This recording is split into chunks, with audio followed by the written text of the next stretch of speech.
하나님 말씀 함께 보도록 하겠습니다. 오늘 우리가 함께 나눌 하나님 말씀은 느헤미야 8장 1절부터 5절까지 말씀입니다. 느헤미야 8장 1절부터 5절까지 말씀, 우리 다 같이 한 목소리로 말씀 함께 보도록 하겠습니다. 이스라엘 자손이 자기들의 성읍에 거주하였더니 일곱째 달에 이르러 모든 백성이 일제히 수문 앞 광장에 모여 학사 에스라에게 여호와께서 이스라엘에게 명령하신 모세의 율법책을 가져오기를 청하매, 일곱째 달 초하루에 제사장 에스라가 율법책을 가지고 회중 앞 곧 남자나 여자나 알아들을 만한 모든 사람 앞에 이르러 수문 앞 광장에서 새벽부터 정오까지 남자나 여자나 알아들을 만한 모든 사람 앞에서 읽음에 뭇 백성이 그 율법책에 귀를 기울였는데, 그때에 학사 에스라가 특별히 지은 나무 강단에 서고 그의 곁 오른쪽에 선 자는 마띠랴와 스마와 아나야와 우리야와 힐기야와 마아세야요, 그의 왼쪽에 선 자는 부다야와 미사엘과 말기야와 하숨과 하스바타나와 스가랴와 무술람이라. 에스라가 모든 백성 위에 서서 그들 목전에 책을 펴니 책을 펼 때에 모든 백성이 일어서니라. 아멘. 오늘 이 시간에는 끝까지 남은 자가 되어야 한다라는 제목 가지고 우리가 함께 말씀 나누기를 원합니다. 우리가 지난 시간까지 느헤미야 1장부터 7장까지의 말씀을 받고 이제 오늘부터 느헤미야 8장부터 봐갈 텐데, 느헤미야 7장과 8장은요 어떻게 보면 느헤미야와 1부, 2부라고 나눌 수 있는 어떤 전반전과 후반전이라고 할 수 있는 그런 경계에 있는 부분이에요.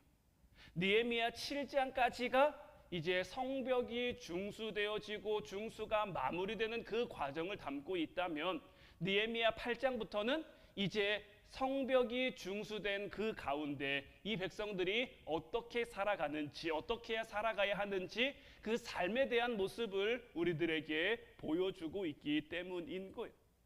우리가 지난 시간에 봤던 느헤미야 7장 66절 말씀을 보면 온 회중의 합계는 42,360명이다 라고 되어 있는데, 느헤미야 7장 8절부터 느헤미야 7장 65절까지 바벨론에서 돌아온 1차 포로 귀환, 2차 포로 귀환을 통해서 돌아온 이스라엘 백성들의 명단이 기록되어 있는데 그 회중의 합계가 42,360명이죠. 그러니까 이 느헤미야서에 기록된 이 포로 귀환은요, 느부갓네살이 처음 예루살렘을 공격한 BC 606년부터 계산하면요 바벨론 포로 생활이 약 160년, 그러니까 예루살렘 성벽이 무너진 지 대략 160년이 됐을 때의 그 시점이란 말이에요. 그러니까 바벨론 포로 생활을 보면요, 하나님께서 이스라엘을 바벨론의 손에 붙이셨고 바벨론에게 그들이 포로로 끌려가서 70년 만에 1차 포로 귀환이 이루어지죠. 그러니까 BC 606년에 느부갓네살이 예루살렘을 공격해서 사람들이 포로로 잡혀가고요. 그로부터 70년이 지난 BC 538년에 수르바벨을 통해 1차 포로 귀환이 이루어졌고요. 그 다음에 BC 458년에 에스라를 통해 2차 포로 귀환이 이루어지고요. 그리고 BC 445년에 느헤미야를 통해 세 번째 포로 귀환이 이루어지고 있단 말이에요. 그러니까 1차 포로 귀환도 그렇고요, 2차 포로 귀환도 그렇고요, 3차 포로 귀환도 그렇고요. 바벨론 포로 생활에서 돌아온 이들은요 하나같이 예루살렘을 사모하는 마음이 있었어요. 특별히 1차 포로 귀환으로 돌아온 사람들의 마음속에는, 자, 그들이 바벨론 포로로 생활을 하고 있으면서 그들이 뭐 나라의 독립이나 나라의 해방을 위해 뭔가 한 게 있습니까? 뭐 이들이 뭐 별동대를 조직했다든지 뭐 독립군을 만들어서 독립운동을 했다든지 다시 뭐 고향으로 돌아가기 위한 어떤 자금이나 기금을 만들었다든지 이런 건 하나도 없단 말이에요. 이들이 바벨론 포로 생활을 하다가 예루살렘으로 돌아올 수 있었던 것은 전적인 하나님의 은혜였죠. 하나님이 약속하신 대로 너희가 바벨론의 포로로 잡혀가지만 70년 만에 돌아오게 될 것이다.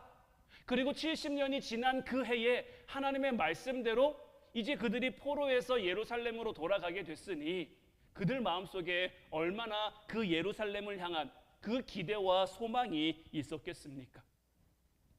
2차로 돌아온 사람들도 마찬가지고요. 3차로 돌아온 사람들도 마찬가지고요. 자, 바벨론 생활이 만족스러웠던 사람, 바벨론에서 뭔가를 이루고 뭔가를 성취한 사람들은 사실 바벨론에서 예루살렘으로 많이 돌아오지 않았단 말이에요.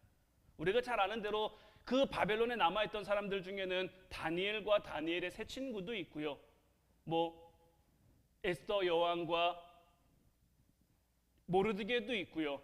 여러 가지 사람들이, 많은 사람들이 그곳에 남아 있었는데 그 바벨론 생활을 접고 예루살렘으로 돌아간다라는 것은 자, 그들의 소망이 바벨론보다는 예루살렘에 있었기 때문에 돌아올 수 있었던 것이죠. 그들은 다 예루살렘을 향한 하나님의 그 성읍을 향한 사모하는 마음, 소망하는 그 마음이 있었단 말이에요. 우리의 삶도 마찬가지가 되어야 합니다. 바벨론과 같은 이 세상, 앞선 말씀들을 나누면서 이 바벨론이 이 세상과 같다라고 말씀을 드렸는데 즐거움을 따라 살아가고 자기의 만족과 자기의 유익을 따라 살아가는, 그래서 우리의 삶을 보면 어떻습니까? 돈에 묶이고 명예에 묶이고 건강에 묶이고 내가 하고 있는 생업에 묶이고 때로는 자녀들에게 묶이고 부모에게 묶이고 여러 가지 우리의 인생이 묶이는 인생의 포로기와 같은 그 시간, 그 상황들을 우리가 살아가고 있단 말이에요. 근데 이런 상황 가운데서 우리가 하나님 나라를 소망하는 마음이 있어야 우리의 삶이 하나님의 성읍을 향해 나아갈 수 있는 것이고요.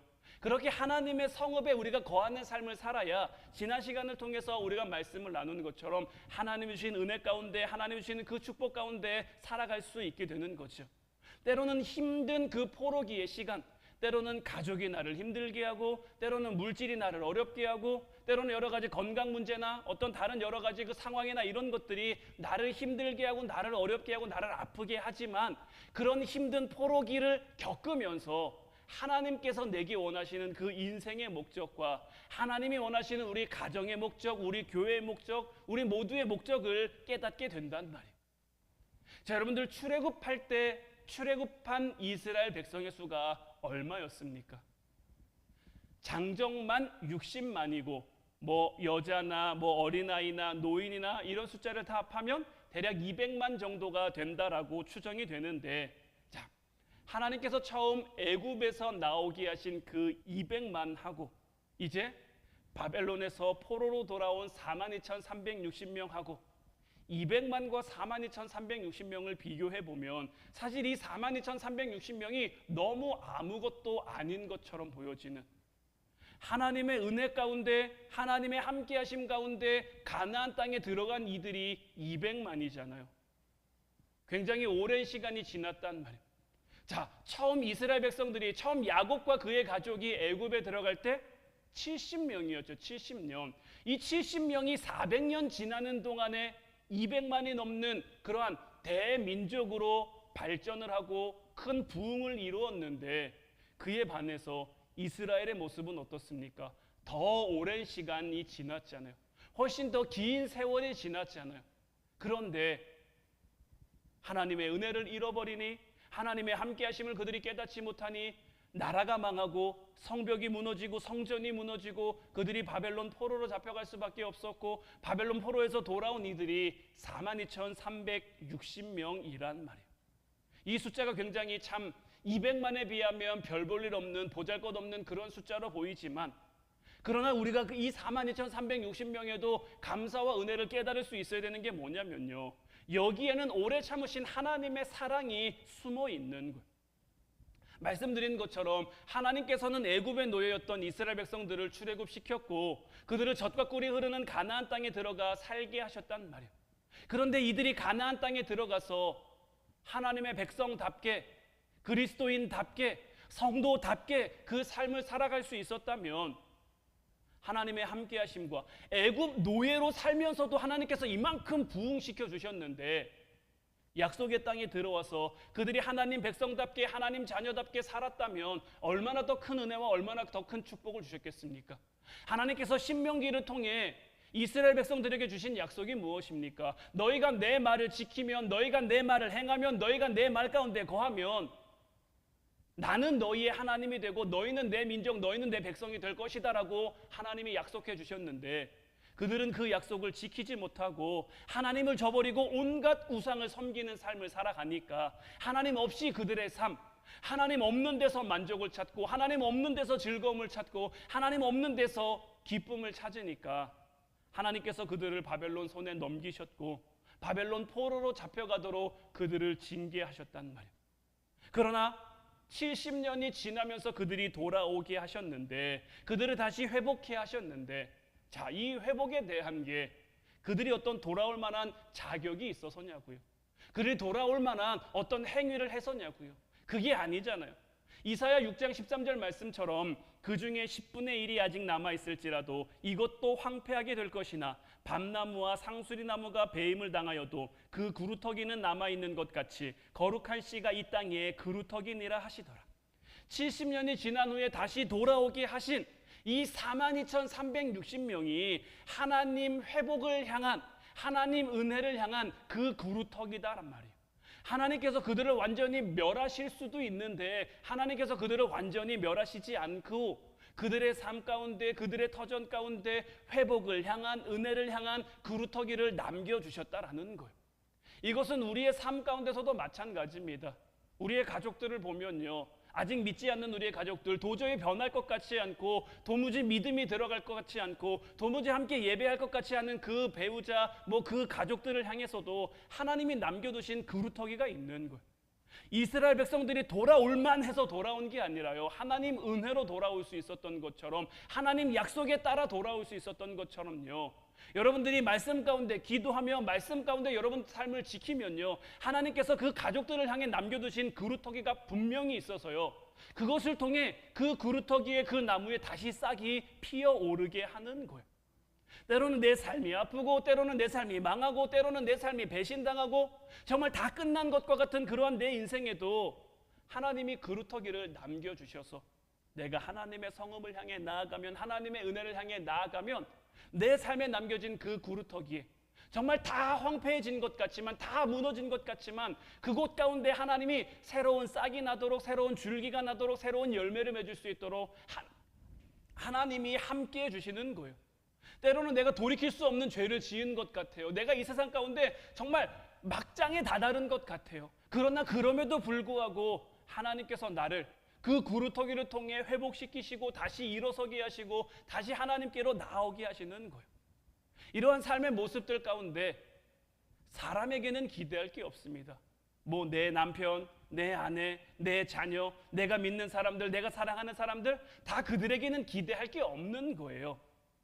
그들에게 기대하는 것이 아니라 우리는 하나님께 기대하며 살아가는 거예요. 하나님께 기대하며 내게 맡겨주신 내 남편, 내 아내, 내 가족, 내 사람들이기에 하나님의 사랑으로 그들을 품고 용납하며 사랑하며 살아갈 수 있어야 되는 거예요. 이게 우리의 삶에 가장 중요하고 가장 필요한 모습인 거예요.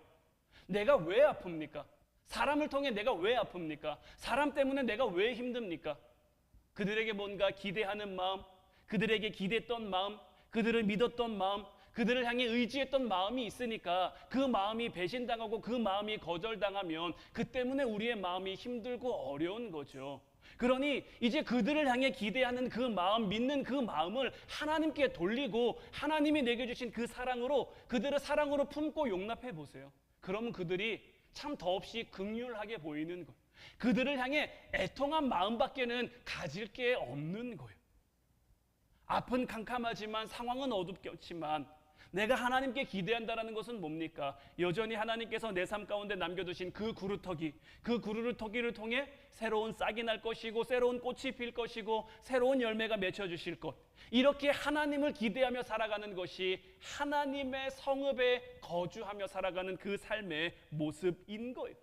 그리고 환경에 상관없이 이 하나님의 성읍에 거주하는 하나님의 사람들에게는 하나님이 베풀어 주시는 그 특별한 은혜가 있는데요, 느헤미야 7장 70절부터 72절까지 말씀, 지난 시간에 본 말씀입니다마는 다시 보면 어떤 족장들은 역사를 위하여 보조하였고 총독은 금 1000드라크마와 대접 50과 제사장의 의복 530벌을 보물곶간에 드렸고 또 어떤 족장들은 근 2만 드라크마와 은 2200마네를 역사곶간에 드렸고 그 나머지 백성은 근 2만 드라크마와 은 2000마네와 제사장의 의복 67벌을 드렸느니라.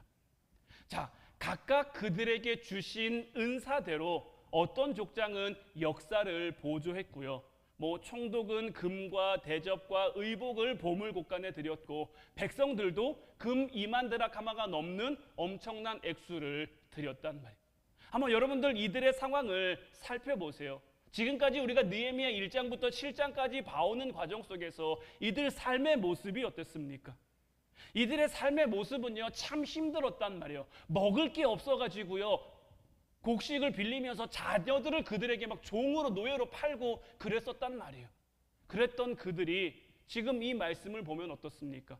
각자 주신 그 은혜대로 하나님 앞에 자원해서 예물을 드리고 있는 거예요. 하나님의 성전은요, 부자들이 만들어가는 게 아닙니다. 하나님의 성전은요, 많이 있는 사람, 많이 가진 사람들이 만들어가는 게 아니에요. 부자가 헌금하고 부자가 구제하는 게 아니고요. 돈이 있든지 없든지 가진 게 많든지 적든지 그게 중요한 게 아니라 이 땅 가운데 하나님 나라를 누리는 사람들, 하나님 성읍에서 연합된 자들이 하나님이 주신 그 은혜의 기뻐함으로 말미암아, 그 은혜의 감격함으로 말미암아 그 은혜 때문에 안 드릴 수가 없는 거예요. 하나님께서 이런 사람들을 통해 하나님의 일을 이루어 가시는 거예요. 그렇기 때문에 하나님이 세운 교회는요, 하나님이 함께하는 교회는요, 절대 무너지거나 절대 망하지 않는 거예요. 돈이 없다고 교회가 망할까요? 사람이 없다고 교회가 망할까요? 아니란 말이에요. 하나님이 함께 하시면요, 돈 얼마든지 하나님이 못 주시겠습니까? 사람이 없으면 하나님이 얼마든지 사람을 못 보내주시겠습니까? 베드로가 설교 한 편 했을 때 3,000명이나 되는 사람들이 회개하고 돌아오는데, 그런 하나님의 역사가 얼마든지 나타날 수 있는데, 베드로가 예수님과 함께 성전세를 내야 되는데, 세금을 내야 되는데 세금 낼 돈이 없으니까 예수님의 베드로에게 뭐라고 얘기합니까? 물고기 잡아봐라, 물고기 배를 갈라봐라, 그 안에 돈이 있을 것이다, 그것으로 내면 된다. 하나님이 주시고자 하면 얼마든지 이렇게, 얼마든지 하나님이 하시고자 하면 하실 수 있단 말이에요. 그런데 왜 우리의 삶 가운데 이런 은혜가 없습니까? 왜 우리의 삶 가운데 이런 감사함이 없습니까? 하나님을 먼저 바라볼 수 있어야 되는데, 하나님의 성읍을 향해 먼저 나아갈 수 있어야 되는데요, 우리가 여전히 이 바벨론과 같은 세상 속에서 때로는 물질에, 때로는 건강에, 때로는 내가 하고 있는 일들에, 때로는 자녀에게 너무 매여있는 우리의 마음 때문에 하나님의 함께하심과 하나님의 역사하심을 미처 바라보지 못하는 것. 먼저 그의 나라와 그의 의를 구하면 하나님께서 우리에게 이 모든 것을 더해주실 건데, 하나님이 우리에게 더해주실 것을 믿지 못하니까 먼저 내 것 좀 챙겨놓고, 먼저 내 것 좀 만들어 놓고, 먼저 우리 것 좀 해놓고, 그리고 난 다음에 하나님을 향해서도 이웃을 향해서도 이렇게 해야지라는 마음, 먼저 그의 나라와 그의 의를 구하는 그 우리의 온전한 마음이 하나님 앞에 드려지지 못하니까 하나님이 주신 이런 기쁨을 온전히 누리고 싶어도 누릴 수가 없는 거죠. 이어서 73절도 보면 이와 같이 제사장들과 레위 사람들과 문지기들과 노래하는 자들과 백성 몇몇과 느디님 사람들과 온 이스라엘 자손이 다 자기들의 성읍에 거주하였느니라. 자, 이 말씀을 보면요, 굉장히 다양한 그 직분에 있는 사람들, 제사장이나 레위 사람들처럼 구별된 사람들도 있고요, 그 믿음의 계보를 자랑하는 사람들도 있고요, 다소 비천한 문지기와 노래하는 사람들도 있고요, 아무 직분도 없이 그저 백성 몇 명이라고 기록된 사람도 있고요. 느디님 사람들은 어떤 사람들입니까? 몇 번 말씀드린 것처럼 이스라엘의 종이잖아요. 성전에서 물이나 기어오고 나무나 패던 그러한 종인데, 이들을 향해 하나님이 말씀하시는 것이 뭡니까? 온 이스라엘 자손이 다 자기들의 성읍에 거주했다라는 거죠. 이 성읍은 어떤 성읍입니까? 하나님이 그들에게 허락하신 성읍이에요. 원래 이들에게 성읍이 어디 있었습니까? 이들은 다 바벨론 포로였는데, 바벨론 포로에서 돌아온 이들이 어떻게 자기들의 성읍을 가질 수 있었겠습니까? 하나님이 함께 하셨고, 하나님이 역사하셨고, 하나님이 그들 가운데 이끌어 주시니까 그들이 자기들의 성읍에 거주할 수 있었던 거죠. 이들이 잘나서 맡겨진 그 자기들의 성읍에 거주할 수 있었던 것이 아니라 잘났든지 못났든지 하나님 약속을 믿고 하나님의 성읍을 소망하며 이곳에 돌아와 하나님의 은혜를 사모했기 때문에, 믿음으로 나아갔기 때문에 자기들의 성읍에 거주할 수 있었던 거예요. 하나님께서 사용하신 그 믿음의 사람들을 보면 어떻습니까? 예수님 족보에 기록된 사람들을 보면요, 참 이런 사람들이 예수님 족보에 들어가도 되나 싶은 그런 사람들이 얼마나 많이 있습니까? 온통 사기나 치는 야곱과 같은 사람도 있죠. 가늠한 다윗도 있죠. 여리고의 기생 라합, 아니면 이방 여인이었던 룻, 이런 사람들이 다 예수님 그 조상으로서 예수님 족보에 기록되어 있는 그 사람들이잖아요. 예수님인데 예수님을 위해 그보다 앞선 그 조상들이 이런 사람들이었단 말이에요. 이런 사람들일지라도 이들이 예수님 족보에 오를 수 있었던 이유가 무엇입니까? 하나님의 구원하심과 하나님의 일하심을 믿고 그 믿음으로 그들에게 허락된 그 성읍에 그들이 거했기 때문인 거예요. 오늘 말씀처럼 한 번 그들이 거쳐간 게 아니라 끝까지 그 믿음의 성읍에 남겨진 자들이 됐기 때문에 그들이 예수님 족보에 오를 수 있는, 예수님 가문에 오를 수 있는 그 영광을 누릴 수 있게 된 거죠. 하나님의 구원 계획, 하나님의 구속사에는 어떤 차별이 있는 게 아니고 어떤 조건이 있는 것도 아니에요. 그냥 온갖 사람들, 정말 여러 가지 알록달록한 사람들이 하나님의 은혜로 함께 거하는 곳이 바로 하나님의 성읍이라는 것을 우리가 믿고 살아가면 되는 것. 그럼 이제 우리가 이런 하나님의 성읍에 거하게 됐는데, 이런 하나님의 성읍에서 어떻게 살아가야 하느냐? 오늘 본문 1절부터 5절까지 말씀을 다시 보면, 이스라엘 자손이 자기들의 성읍에 거주하였더니 일곱째 달에 이르러 모든 백성이 일제히 수문 앞 광장에 모여 학사 에스라에게 여호와께서 이스라엘에게 명령하신 모세의 율법책을 가져오기를 청하매, 일곱째 달 초하루에 제사장 에스라가 율법책을 가지고 회중 앞 곧 남자나 여자나 알아들을 만한 모든 사람 앞에 이르러 수문 앞 광장에서 새벽부터 정오까지 남자나 여자나 알아들을 만한 모든 사람 앞에서 읽음에 뭇 백성이 그 율법책에 귀를 기울였는데, 그때에 학사 에스라가 특별히 지은 나무 강단에 서고 그의 곁 오른쪽에 선 자는 마띠디아와 스마와 아나야와 우리야와 힐기야와 마세야요, 그의 왼쪽에 선 자는 부다야와 미사엘과 말기야와 하숨과 하스바타나와 스가랴와 무술람이라. 에스라가 모든 백성 위에 서서 그들 목전에 책을 펴니 책을 펼 때에 모든 백성이 일어나니라. 자, 이들이 무너진 예루살렘 성벽을 중수하는 그 52일 동안 굉장히 여러 가지 사건들이 있었죠. 참 많은 우여곡절 끝에 쉽게 이들이 빨리 52일 만에 성전을 진 게 아니고요, 여러 가지 힘든 과정, 어려운 과정, 방해와 음모와 여러 가지 그 위험 요소 속에서 52일 만에 지을 수 있었단 말이에요. 앞서 말씀드린 것처럼 먹을 것이 없어서 빚을 냈다가 자녀들을 종으로 파는 그 지경에 이르러까지, 이 지경에 이르면서까지 그들이 그 성읍을 중수했단 말이에요. 이런 악조건 속에서 동틀 때부터 별이 뜰 때까지 한 손에는 창을 들고 한 손에는 일하는 그 도구를 잡고 성벽을 지었단 말이에요. 그렇게 힘든 과정을 거쳐서 이 성벽이 중수되었는데, 이 백성들은 이 성벽이 중수된 것이 52일 만에 이렇게 지을 수 있었던 것이 어떤 자기들의 노력이나 자기들의 힘이 아니라 하나님의 은혜였다라는 것을 깨닫게 됐어요. 그리고 예루살렘 성벽을 재건하는 것, 그리고 하나님과의 관계를 회복하는 것이 그들의 생명과 그들의 안전과 그들의 어떤 앞으로의 삶을 위해 가장 필요한 것이고 가장 중요한 것임을 그들이 깨달았어요. 그래서 하나님의 은혜를 알고 하나님만이 살 길임을 깨닫는 그 이스라엘 백성들이 이제 수문 앞 광장에 모여 선 거예요. 자, 이들이 일곱째 달에 이르러서 수문 앞 광장에 모였단 말이에요. 그러니까 이들이 성벽을 짓고 성벽을 중수하고요, 자기들의 성읍에 거주했다가 일곱째 달이 되면서 이제 수문 앞 광장에 이제 온 백성들이, 말씀을 들은 사람 하나, 뭐 남자든 여자든 구별 없이 모든 사람이 다 그곳에 이르렀단 말이에요. 근데 말씀을 이렇게만 보면요, 이들이 자기들의 성읍에서 그래 좀 쉴 만큼 쉬고 거할 만큼 거하다가 일곱째 달이 되면서 다시 하나님의 성전 앞으로 수문 앞 광장으로 이들이 모인 것 같은데요, 이들이 밤잠도 못 자고 각종 음모에 시달리면서 성벽 준수를 마친 것이 언제냐면요, 엘루럴 25일인데 이 엘루럴이 몇 번째 달이냐면 6번째 달이에요. 그러니까 6번째 달 25일에 성벽 중수가 마쳐지고 이들이 자기들의 어떤 성읍, 자기들의 고향을 향해 나아갔단 말이에요. 다 예루살렘에 거하고 있지는 않았으니 자기들의 성읍으로 돌아가려면 그 시대에 무슨 교통수단이 잘 발달된 것도 아니고 도로가 잘 만들어져 있는 것도 아니고 그저 걸어서 뭐 하루나 이틀길을 걸어서 자기들의 고향으로 돌아갔단 말이에요. 그리고 다시 7째 달 첫날부터 이들이 수문학 광장에 모이려면 자기들 고향에 가서 쉴 시간이 있었을까요? 쉴 날들이 있었을까요? 아마 거의 쉬지 못하고 그냥 집에 잠깐 들렸다가 다시 나왔어야 했을 거예요.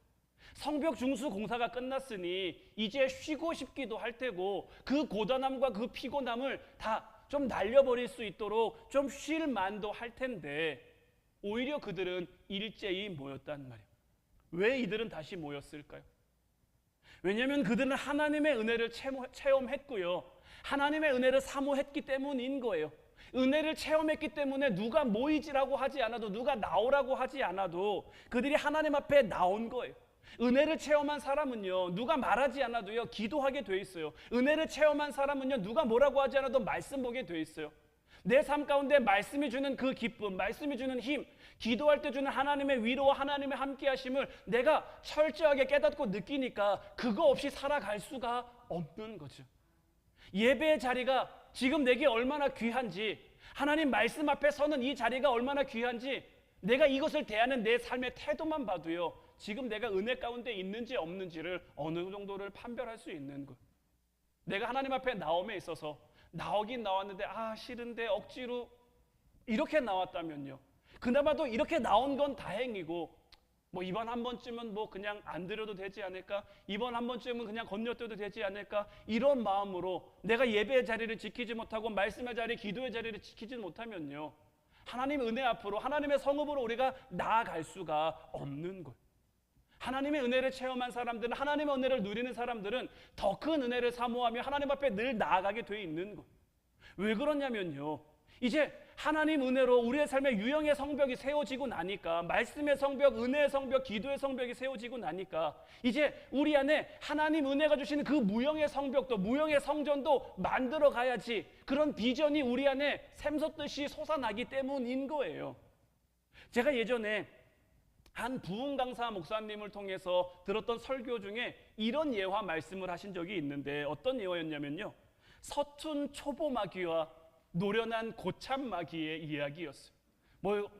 그 목사님이 만들어낸 얘기인지 그 목사님도 어디서 들은 얘기인지는 잘 모르겠습니다만은, 서툰 초보 마귀가 이제 하나님의 일을 방해하고 싶은 거죠. 자기가 뭘 할 수 있을까를 보다가 막 열심히 열정 가지고 하나님의 교회를 박해하기 시작했대요. 교회 다니는 사람들을 핍박하고 교회 다니는 사람들을 박해하고, 그래서 교회가 어렵게 어려우면 안 모이겠지, 그래서 할 수 있는 모든 방법을 동원해서 교회를 박해했는데, 참 이상한 것은 그럴수록 그 교회 성도들이 더 열심히 모이고 순교자가 나오니 오히려 그를 기념하며 더 예배하고 더 말씀 보고 그러면서 교회가 더 부흥하더라는 거예요. 그러니까 이 초보 마귀가 당황스러운 거죠. 이렇게 핍박하면 교회가 무너질 줄 알았는데 어떻게 하면 이 교회를 무너뜨릴 수 있을까? 자기가 아무리 생각해도 답이 안 나오니까 이제 노련한 고참 마귀에게 가서 물어보는 거죠. 내가 어떻게 하면 저 교회를 무너뜨릴 수 있겠습니까? 그러니까 이 노련한 고참 마귀가 초보 마귀에게 조언을 해주는데 뭐라고 조언을 해줬을까요? 다른 조언이 아니고요, 그냥 가만히 냅두라는 거였어요. 왜 그냥 냅두라고 했을까요? 교회가요, 그냥 가만히 냅두면 힘을 잃게 된다라는 거예요. 그러니까 뭔 말이냐면, 편안한데 누가 눈물로 기도하겠으며, 편안한데 무슨 간절함이 그들에게 있겠으며, 편안한데 그들이 간절함 없이, 어떤 눈물 없이 기도하면서 영성이 깊어지겠느냐라는 거죠. 고통과 역경 속에는요, 물론 힘듦과 어려움도 있지만요, 주님이 주시는 평안도 있는 거예요. 주님이 주시는 그 힘과 능력도 있는 거예요. 우리가 분명히 기억해야 될 건요, 고인물의 평안은요 썩기 쉬운 거예요. 고인물이 썩기 쉬운 것처럼 우리의 평안도, 우리의 어떤 형통함도요 아무런 없이 그냥 잔잔함만 계속되고 평안함만 계속되면요 이마저도 썩기가 쉬운 거예요. 이스라엘 백성들이 언제 타락했습니까? 이스라엘 백성들이 언제 하나님을 저버렸습니까? 그들도 힘들 때는요 하나님을 구했어요. 하나님을 찾았어요.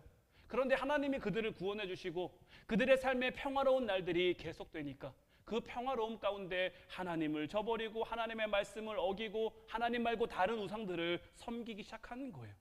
아무런 핍박도 없이 아무런 방해도 없이 그냥 편안하기만 하면요 쉽게 타락할 수 있는 것, 쉽게 변할 수 있는 것이 바로 우리 인간의 본질인 거예요. 이 예루살렘 성벽을 중수한 이 이스라엘 백성들도 그걸 알았기 때문에 이제 성벽 중수가 끝났으니 얼마나 고단할 거예요. 얼마나 피곤할 거예요. 얼마든지 쉬고 싶고 얼마든지 쉴 수 있지만 그들은 그렇게 하지 않고 다시 수문 앞 광장에 모인 거예요. 왜냐하면 자기들을 향한 끊임없는 방해와 끊임없는 음모와 끊임없는 그 위험 가운데 하나님이 함께 해주시지 않았으면 이 성벽을 중수할 수도 없었고, 하나님이 함께 하시지 않으면 앞으로의 날들에 대한 어떤 안전도 평안함도 보장받을 수 없기 때문에 그들은 하나님을 예배하기 위해 하나님의 말씀 붙들고 기도하기 위해 그 자리에 모인 거예요. 모이기를 패하는 건요 정말 전형적인 사단의 계략이고 사단의 수법인 거예요. 마지막 때가 되면요 모이기를 패한다 그랬거든요. 우리도요 할 수만 있는 대로 많이 모여야 되는 거예요. 우리가 왜 일주일에 주일날만 모여서 예배 드릴 수도 있는데 주일에도 모여서 예배 드리고 수요일에도 기도해야 하고 금요일에도 기도해야 하고 새벽마다 기도해야 하고 제가 말씀 묵상 여러분들에게 하라고 하고 성경 통독 여러분들에게 하라고 하고 이렇게 하는 것이 왜 그렇습니까? 여러분들 삶 가운데 힘들고 피곤하고 고단하라고가 아니고요. 이런 것들로 우리가 하나 되지 않으면요 하나님 앞에 우리가 모이기를 힘쓰고 예배하기를 힘쓰고 기도하기를 힘쓰고 말씀으로 하나가 되지 않으면 마지막 때에 우리의 모임을 패하는, 우리를 유혹하고 우리를 시험하는 그 사단의 시험을 우리가 이겨낼 수 없기 때문에 우리가 예배로 하나 되고 말씀으로 하나 되기 위해 이 모든 것들을 제가 여러분들에게 늘 권면하고 늘 강조하는 것 아니겠습니까? 그럼에도 우리의 예배를 향한 외적인 방해나 내적인 방해가 끊임없이 계속될 거예요. 기도회 한다 그러면 갑자기 없던 일정이 생기기도 하고, 기도회 한다 그러면 예정에도 없던 만남이 생기기도 하고, 그런 것들 가운데 우리가 이겨내고 견뎌내고 하나님 앞에 서야 되는 거예요. 제가 여러분들에게 그래서 하나님 앞에 여러분들이 더 힘든 상황 가운데 설 수 있도록 우리가 현장에서도 예배하지만 온라인으로도 계속해서 예배를 올리는 것이, 예배가 끝난 다음에도 말씀 영상을 계속해서 올리는 것이 우리가 이런 말씀으로 하나 되고 말씀의 어떤 성벽을 계속해서 쌓아가고 중수해가기 위함인 거예요. 성벽은요 온전하게 다 쌓여 있어야 성벽인 거지, 어디 한 군데가 무너지고 어디 한 군데가 뚫리면요 더 이상 그것은 성벽으로서의 역할을 할 수가 없는 거예요. 하나님께서 우리를 화운 공동체로 묶어주셨는데 우리 화운 공동체가 하나님 앞에 온전한 교회, 하나님이 함께 하시는 교회가 되기 위해서는요 우리 모두가 믿음으로 합력하여 선을 이루어갈 수 있어야 되는 거예요. 예배하기를 힘쓰고 말씀과 기도로 우리 교회라는 성벽, 하나님과 함께하는 그 성벽을 계속해서 쌓아가고 중수해 가야 되는 거예요. 그리고 지금 이제 느헤미야 7장이 이제 끝나면서 성벽이 다 지어진 지금, 성벽이 뭔가 이루어졌다라는 그 느낌을 받는 그때가 어떻게 보면 가장 위험한 때, 가장 힘든 순간일 수도 있다라는 거죠. 이제 바라기는 정말 여러분들의 삶 가운데 지금 힘들고 어렵다면 물론 그 힘듦과 어려움 가지고 하나님 앞에 나와서 당연히 무릎 꿇어야죠. 당연히 눈물로 수고로 땀으로 기도해야죠. 하지만 하나님이 함께 하셔서 그 문제를 지나가게 하시고 내 삶을 좀 평안하게 하셨을 때, 내 삶을 좀 기쁘게 하셨을 때, 내 삶을 좀 감사하게 하셨을 때, 오히려 그때 하나님을 더 예배할 수 있는, 그때 더 모이기를 힘쓰고 하나님 앞에 기도하기를 힘쓰는, 그렇게 우리의 가정을 살려가고 하나님의 성읍에 끝까지 남는 자가 되어가는 저와 여러분들 되시기를 바라요. 하나님이 우리에게 원하시고 하나님이 우리에게 바라시는 것이 바로 그런 모습인 거예요. 언제가 될지는 모르지만 우리 예수님께서 다시 오실 거예요. 예수님께서 다시 오셨을 때 어떤 사람들이 하나님 성읍에 들어갈 수 있을까요? 하나님 나라에 어떻게 들어갈 수 있겠습니까? 하나님이 우리에게 허락하신 그 자리에서 끝까지 믿음 지킨 자가, 하나님의 성읍에 끝까지 남은 자가 하나님 나라에 들어갈 수 있는 것. 그때는 우리가 알 수 없지만 그날을 기대하며 그날을 소망하며 그날을 준비하며 살아가는, 그때를 위해 우리가 살아갈 수 있도록 하나님께서는 늘 우리의 삶에 은혜 베풀어 주시고 함께 해주시는 그 사랑으로 더해 주시니, 우리 그런 하나님의 은혜를 믿고 우리에게 맡겨진 그 길을 믿음으로 끝까지 걸어갈 수 있기를 주님의 이름으로 축원해 드립니다. 이제 우리 같이 찬양하고 기도하기를 원하는데, 참 언제 불러도 은혜가 되는 찬양인 것 같아요. 내 영혼이 은총 입어 중한 죄 짐 벗고 보니 슬픔 많은 이 세상도 천국으로 화하도다. 하나님의 은혜가 함께 하면요, 우리의 모든 삶이 하나님 나라고요, 그 하나님 나라를 누리며 우리가 살아가면요, 찬양과 기쁨이 끊일래야 끊일 수가 없고요, 늘 삶에 감사가 넘쳐날 수밖에 없어요. 높은 산이 거친 들이 초막이나 궁궐이나 내주 예수 모신 곳이 그 어디나 하늘나라. 정말 이 찬송가의 가사가 우리 믿음의 고백, 우리 신앙의 고백이 될 수 있도록 오늘 이 밤에도 우리가 함께 기도할 때 하나님 은혜로 우리가 여기까지 왔고, 그래도 우리 가정의 믿음의 성벽, 우리 교회의 은혜의 성벽이 세워져 가고 있는데, 이 성벽이 끝까지 하나님 은혜로 지켜지는 성벽이 되게 하시고, 무엇보다 우리 한 사람 한 사람이 하나님의 성읍에 끝까지 남는 자가 되게 하셔서 하나님 은혜로, 하나님 함께 하심으로 우리의 삶을 지키고 우리의 삶을 다스려가게 하옵소서. 우리 찬양하고 같이 기도하도록 하겠습니다.